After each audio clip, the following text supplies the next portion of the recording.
Hi friends, ఈరోజు మీకు నేను పెరుగుతో వంకాయ కర్రీ చూపిస్తాను. చాలా ఈజీగా చేసుకోవచ్చు. దానికోసం వంకాయలు, పచ్చిమిర్చి, అల్లం, ఉల్లిపాయలు, పోపు దినుసులు, అలానే పెరుగులో అయితే నేను సాల్ట్ వేయలేదండి, కర్రీలో వేస్తాను.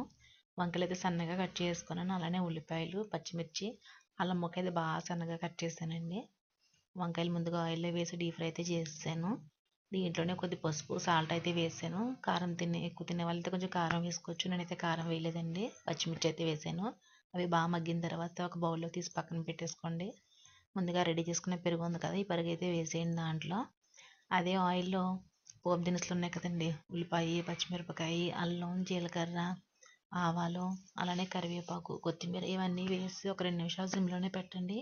ఇవి బాగా మగ్గిన తర్వాత అయితే స్టవ్ ఆఫ్ చేసి ముందుగా రెడీ చేసుకున్న వంకాయ, పెరుగు ఉంది కదా, దాంట్లో అయితే వేసేయండి. అంతే, కర్రీ అయితే రెడీ అయిపోయింది.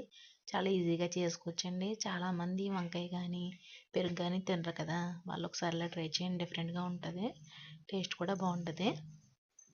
ఒకసారి మీరు కూడా ట్రై చేయండి, ఎలా ఉందో కామెంట్ చేయండి. నా వీడియో నచ్చినట్లయితే లైక్ చేయండి, షేర్ చేయండి. మరిన్ని వీడియోస్ కోసం ఛానల్ అయితే సబ్స్క్రైబ్ చేయండి. అదిగోండి, మొత్తానికి కర్రీ అయితే రెడీ అయిపోయింది కదా, చూసారా? టేస్ట్ అయితే బాగుంటుందండి. ట్రై చేయండి ఫ్రెండ్స్ ఒకసారి మీరు కూడా.